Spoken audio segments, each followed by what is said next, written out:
Hello champion, कैसे हैं आप सब। तो हम लोग इकोनॉमिक्स ऑप्शनल जो स्पेशली एआरओ के लिए है उसको आगे बढ़ाते हैं और उसके इंपॉर्टेंट क्वेश्चंस को देखते हैं। मैंने बोला था जिस सेक्शन को हम लोग उठाएंगे उसको अच्छे से आपको समझा देंगे और इकोनॉमिक्स तभी समझ में आएगा जब आप उसको अपने डे टू डे लाइफ के एग्जाम्पल्स के साथ जोड़ेंगे और उसके कॉन्सेप्ट पे एक इमेजिनेशन के थ्रू आप मतलब पढ़ाई करोगे, एक लंबे से सोचोगे, तभी जाके इकोनॉमिक्स ठीक हो सकता है। क्यों कहते हैं कई बार कि सर इकोनॉमिक्स पढ़ रहे हैं ठीक ही नहीं हो रहा। इकोनॉमिक्स कौन, वो भी जीएस के लेवल का, मैक्रो लेवल का इकोनॉमी, माइक्रो की तो बात ही नहीं हो रही है।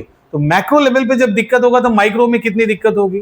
तो हम लोग कोशिश ये कर रहे हैं कि आप लोगों को बेसिक कॉन्सेप्ट समझाते चले ताकि याद ना करना पड़े, कोर कॉन्सेप्ट से सवाल आए तो आप आराम से बना दो। जैसे आइए यहां पे गिफिन वस्तुओं के बारे में पहला क्वेश्चन है। गिफिन वस्तुएं क्या होती है। पहला क्या होती है, लो कैटेगरी यानी निम्न श्रेणी की वस्तुएं, सामान्य वस्तुएं, आवश्यक वस्तुएं या निम्न श्रेणी की वस्तुओं के विशेष श्रेणी। यानी लो कैटेगरी के गुड्स के अंदर भी कुछ स्पेशल कैटेगरी है। कौन सा होता है बताइए।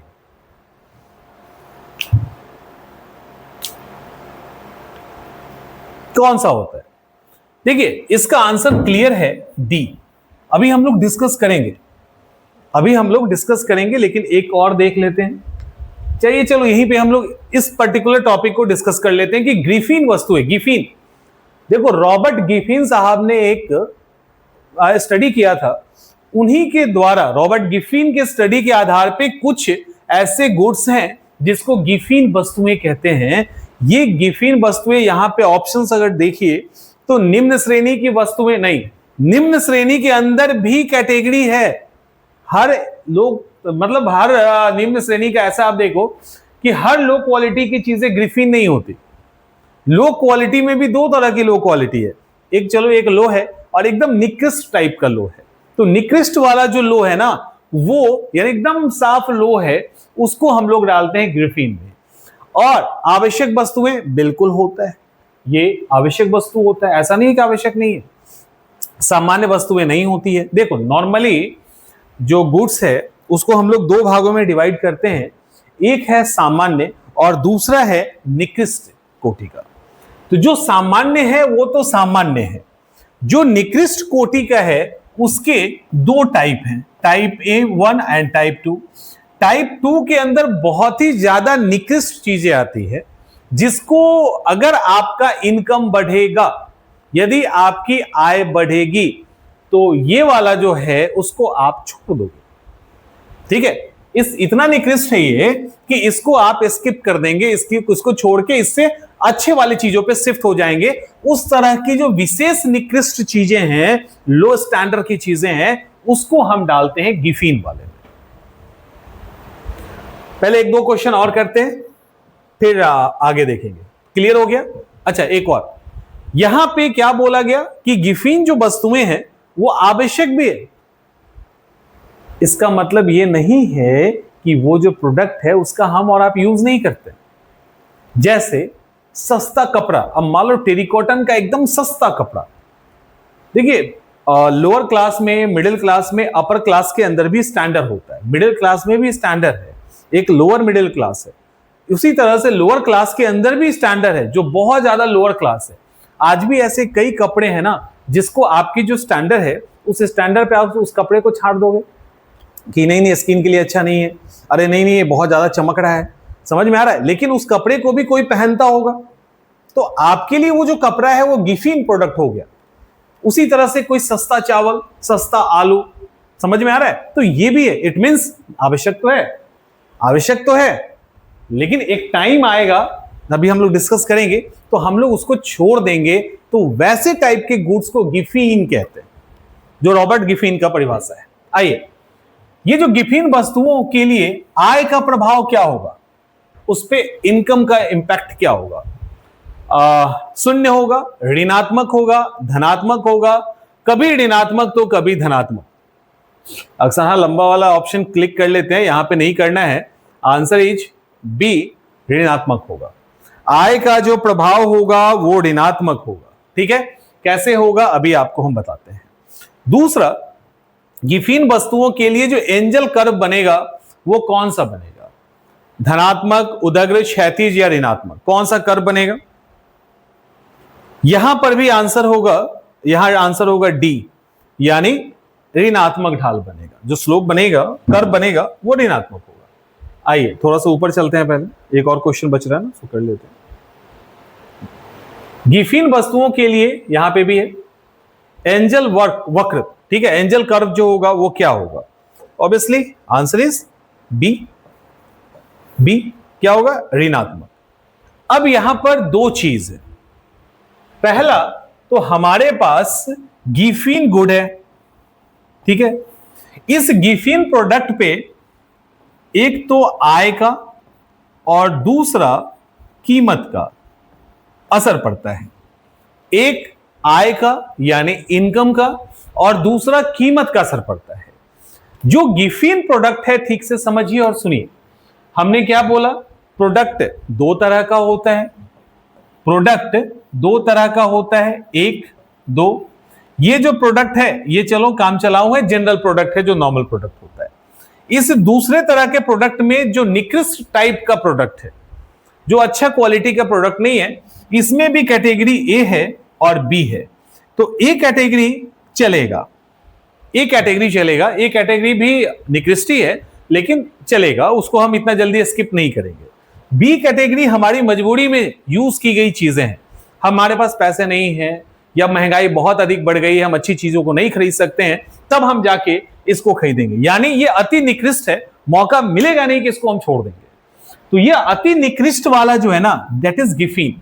अब सोचो कि ये जो अति निकृष्ट है यानी एकदम बिलो स्टैंडर्ड है, एकदम लो स्टैंडर्ड का है, जब आपका आय बढ़ेगा तो क्या होगा?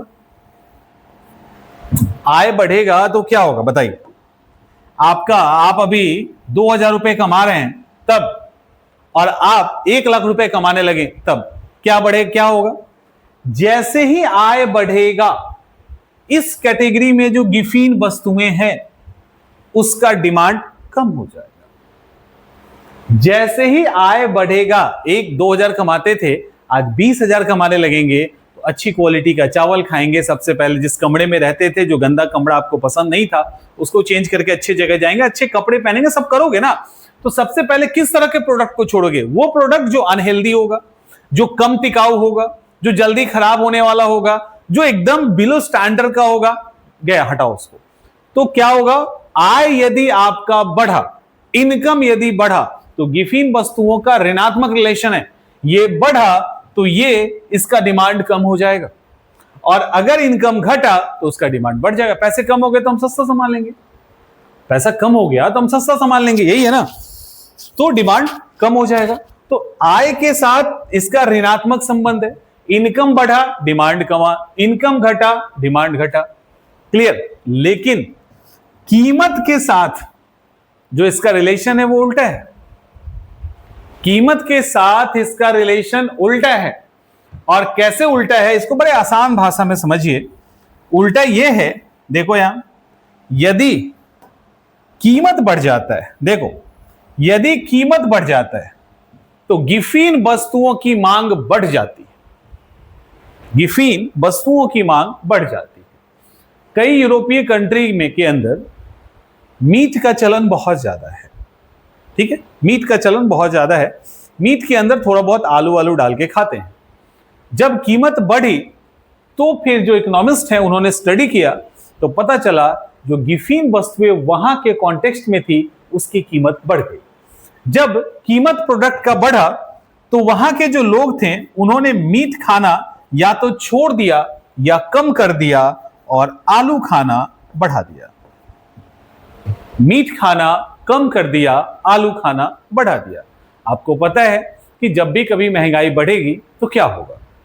हम मान लो कि कोई भी प्रोडक्ट ऐसा है, अब कीमत अचानक से सबका बढ़ गया, तो हमारी क्षमता 2000 से हम 10,000 पे गए थे, हमारा इनकम 10,000 बढ़ा। लेकिन अब कीमत भी बढ़ गया, इनकम उतना ही है और कीमत बढ़ गया। जब कीमत इतना अधिक बढ़ जाएगा, समझो इसको, कीमत अधिक बढ़ जाएगा तो 10,000 रुपया जो हम कमा रहे थे तो उसकी वैल्यू तो कम होकर 5,000 हो जाएगी ना। सब तो कीमती हो गया। अब जब हो जाएगा तब तो हमारे पास चुनाव की संभावना कम हो जाएगी, तो हम फिर वापस लौटने लगेंगे गिफिन की तरफ, अरे भैया पैसा ही खत्म हो गया, तो सस्ता ही खरीद के ले आओ, बाद में जब आएगा तो खरीदेंगे। तो गिफिन यानी जब कीमत बढ़ेगा तो गिफिन वस्तुओं की मांग बढ़ेगी, जब कीमत कमेगा तो गिफिन वस्तुओं की मांग कमेगी, मांग कमेगा। इसको फिर से आइए यहां पे, तो गिफिन खत्म कर दी है ना, अब तो गिफिन के साथ आपको कोई दिक्कत नहीं है। चलिए, गिफिन वस्तुएं क्या होती है? निम्न श्रेणी की तो होती है, लेकिन उसके अंदर भी एक खास कैटेगरी है, कैटेगरी नंबर 2 आवश्यक वस्तु है। बिल्कुल है, आलू आपके लिए आवश्यक है ना, आपके लिए नमक आवश्यक है ना, मिर्च आवश्यक है ना। आप देखोगे कि जैसे जैसे इनकम बढ़ेगा तो गिफिन वस्तुओं की मांग कमती है। क्यों कमती है? क्योंकि हमारे पास पैसे जब बढ़ते हैं तो हम क्वालिटी वाले खाना खाने लगते हैं, हम अच्छे चावल खाने लगते हैं, हम फल फूल खाने लगते हैं, हम ये करते हैं, तो उसके कारण जो बिलो स्टैंडर्ड की चीजें हैं उसकी डिमांड कम हो जाती है, तो इनकम बढ़ने से वो कमता है। लेकिन अगर कीमत बढ़ने लगा सब जगह, इन्फ्लेशन बढ़ गया, मुद्रास्फीति बढ़ गई, तब क्या होगा? तो अगर क्वेश्चन पूछे कि इन्फ्लेशन बढ़ेगा तब गिफिन का क्या होगा, इन्फ्लेशन बढ़ेगा तो गिफिन की मांग बढ़ जाएगी। ठीक है, और ये हो गया, तो आपका ये सवाल पूरा होता है। तो गिफिन का यहां पे क्लियर है। चलिए आगे चलें।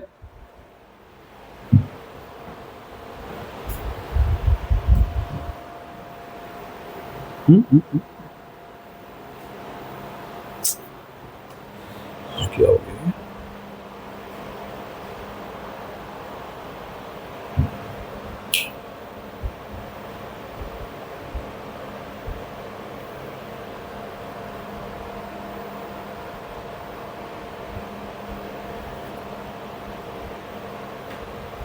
ये पहला पेज हमारा हो गया, आइए दूसरे में चलते हैं।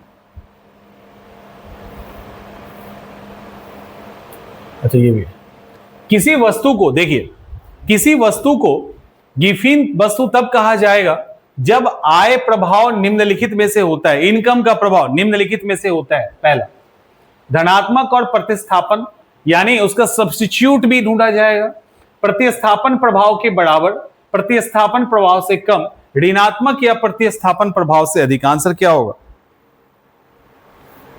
आंसर क्या होगा?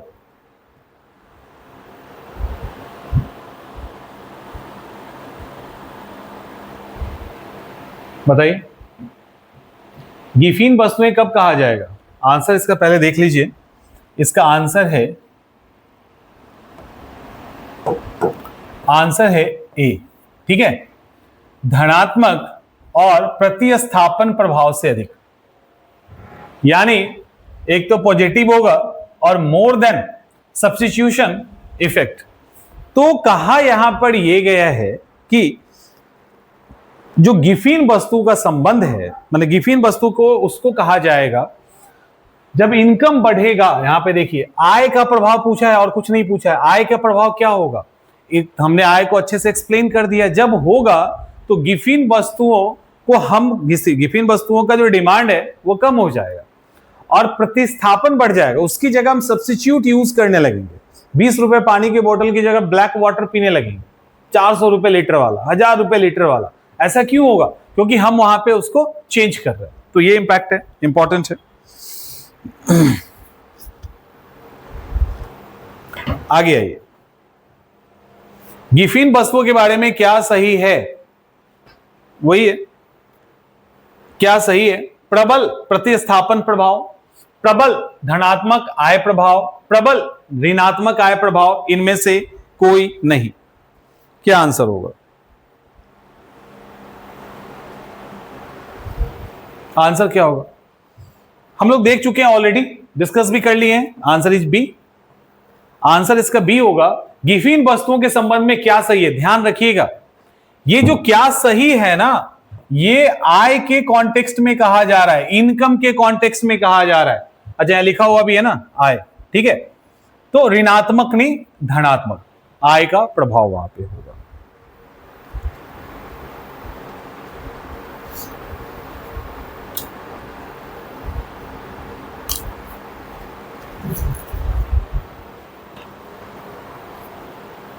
ओके, और भी है ना यहाँ पे।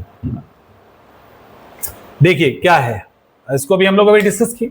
यदि उपभोक्ता की आय, इनकम गिरता है तो क्या होगा?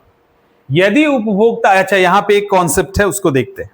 यदि जो कंज्यूमर है उसका इनकम कम होता है तो क्या होगा? सामान्य वस्तुओं की मांग बढ़ेगी, निकृष्ट वस्तुओं की मांग बढ़ेगी, श्रेष्ठतर वस्तुओं की मांग बढ़ेगी, इनमें से एक से अधिक, इनमें से कोई। क्या होगा? यदि उपभोक्ता की आय गिरेगी तो क्या होगा? एक बात बताओ, हमने अभी इसके पहले कैटेगराइज किया दो तरह का गुड्स, एक सामान्य एक निकृष्ट। निकृष्ट में दो तरह का, एक नॉर्मल निकृष्ट, एक गिफिन वाला। तो कहा गया है कि जब उपभोक्ता की आय गिरेगी तो क्या होगा, और अभी हमने जो इनकम का इंपैक्ट क्या होता है गिफिन पे वो डिस्कस कर लिया है। तो हमारा इनकम यदि गिरेगा तो क्या सामान्य वस्तु की मांग बढ़ेगी? सामान्य वस्तु तो वैसे ही महंगा होता है, टिकाऊ होता है, तो टिकाऊ और सामान्य वस्तु की मांग बढ़ेगी? नहीं। निकृष्ट वस्तुओं की, श्रेष्ठतर यानी बहुत अच्छी क्वालिटी के वस्तुओं की क्या मांग बढ़ेगी? गलत। निकृष्ट वस्तुओं की मांग बढ़ेगी? बिल्कुल। हमने कहा कि जैसे जैसे इनकम बढ़ेगा गिफिन वस्तुओं की मांग कमेगी, यानी आय बढ़ेगा तो लो क्वालिटी का चीज यूज करना हम कम कर देंगे, लेकिन आय यदि घटा तो हम वही आलू प्याज प्लास्टिक के बैग मिर्च नॉर्मल सस्ते वाले खरीदेंगे, है ना। तो निकृष्ट वस्तुओं की मांग क्या होगी? बढ़ जाएगी। Answer is B.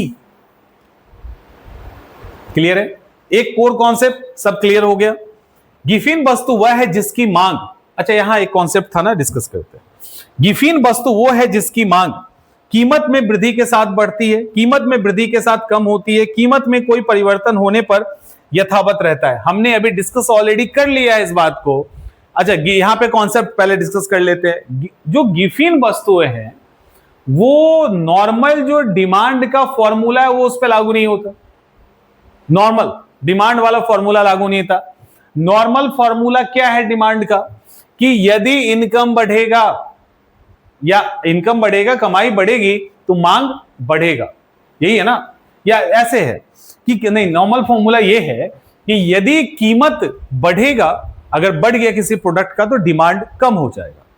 फिर नॉर्मल फॉर्मूला क्या है कि यदि कीमत कम होगा तो डिमांड बढ़ जाएगा, कीमत बढ़ेगा डिमांड कम हो जाएगा, कीमत कम होगा डिमांड बढ़ जाएगा। यही है ना समानता, कि कोई चीज महंगा हो गया तो भैया नहीं खरीदेंगे, सस्ता हो गया खरीद लेंगे। लेकिन गिफिन वस्तु में ये फॉर्मूला जो नॉर्मल डिमांड का फॉर्मूला है वो लागू नहीं होता, यानी कीमत बढ़ेगा तो इसका जो डिमांड है वो बढ़ जाएगा। क्यों बढ़ेगा? क्योंकि जब कीमत बढ़ेगा तो महंगे सामान का भी कीमत बढ़ा, हमारी कैपेसिटी के बाहर हुआ, बढ़ा तो गिफिन का भी, लेकिन गिफिन को हम टॉलरेट कर सकते हैं तो वो थोड़ा बहुत बढ़ा, तो हम क्या करेंगे, अच्छे सामान लॉन्ग टर्म टिकाऊ सामान को छोड़कर गिफिन की तरफ बढ़ेंगे और वहां का सामान खरीदने लगेंगे। तो जब कीमत बढ़ा तो गिफिन वस्तुओं का डिमांड बढ़ा, नॉर्मल डिमांड फॉर्मूला यहां पे लागू होता ही नहीं। क्लियर? चलिए आगे चलें। एक व्यक्ति, अच्छा ये एक जो है उसको देखते हैं। देखो क्वेश्चन कहता है कि यदि एक व्यक्ति को अपनी सेवाओं के लिए मजदूरी दर में वृद्धि की प्रतिक्रिया में काम करते देखा जाए तो इसका तात्पर्य क्या है, यह पूछा गया है। इसको क्या कहेंगे? इस व्यक्ति के लिए विश्राम एक सामान्य वस्तु है, इस व्यक्ति के लिए विश्राम एक घटिया वस्तु है, यह व्यक्ति अतर्क संगत है, या इस व्यक्ति के लिए विश्राम एक गिफिन वस्तु है। यह क्वेश्चन पूछा गया है, इसका आंसर क्या होगा?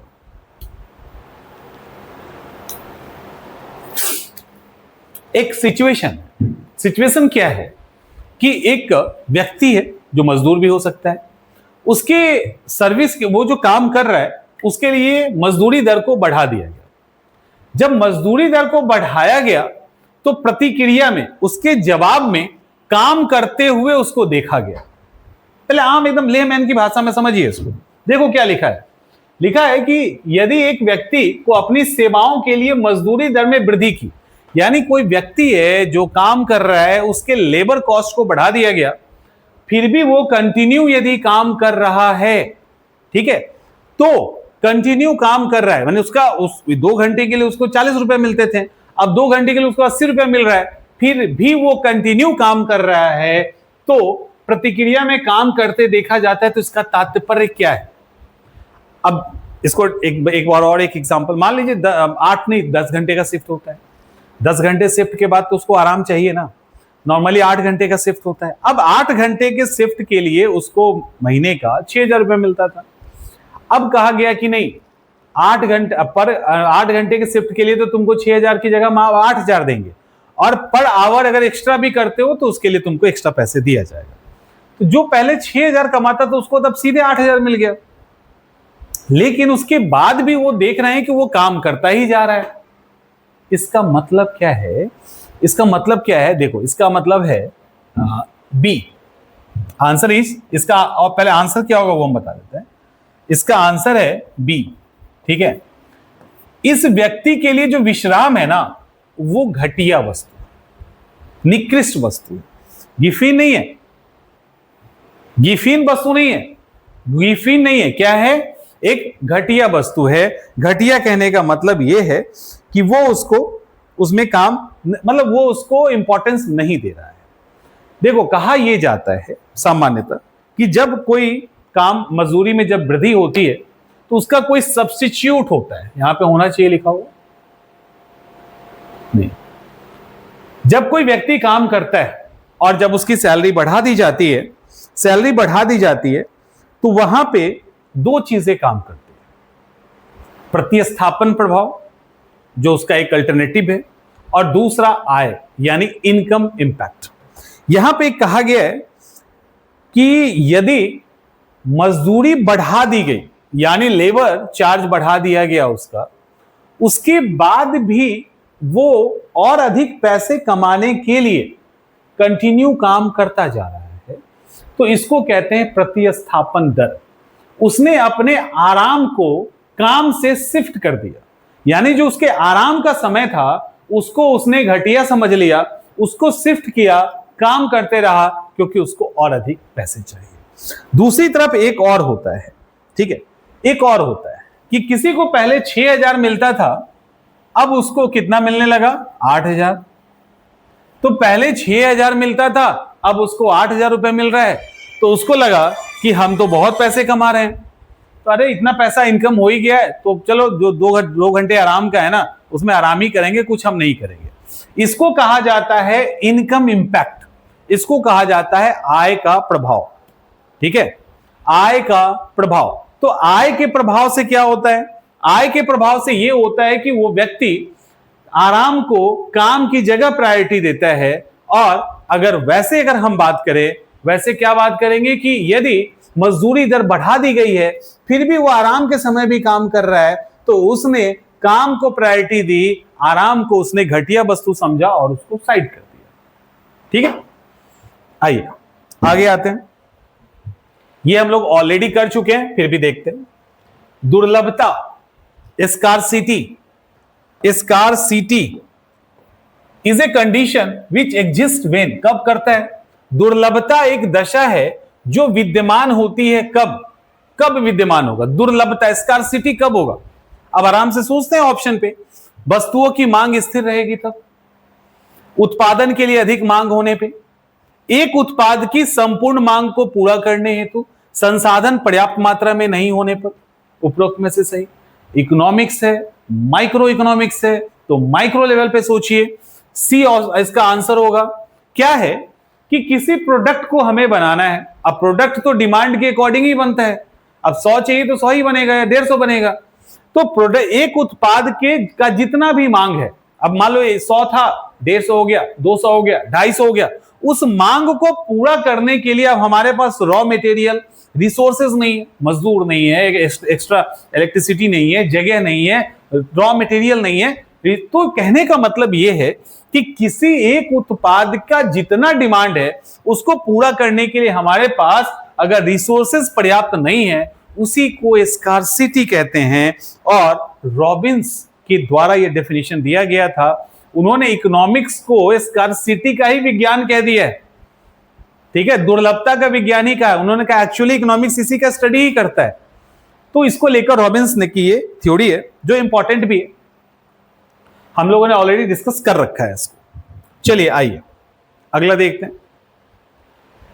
उपयोगिता एक मनोवैज्ञानिक विचार है, उपयोगिता एक मनोवैज्ञानिक विचार है, इसीलिए इसकी यहां पे इसके बाद एक क्वेश्चन होगा, चलिए पहले इसको देखते हैं।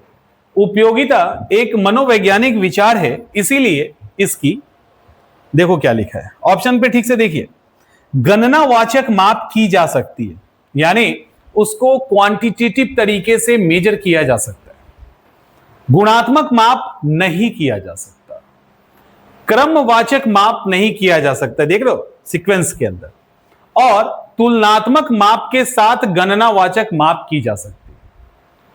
क्वेश्चन क्या कह रहा है, आपसे नहीं पूछ रहा है, आपसे ये नहीं पूछ रहा कि उपयोगिता क्या है, ये नहीं पूछा है आपको, वो जवाब दे चुका है।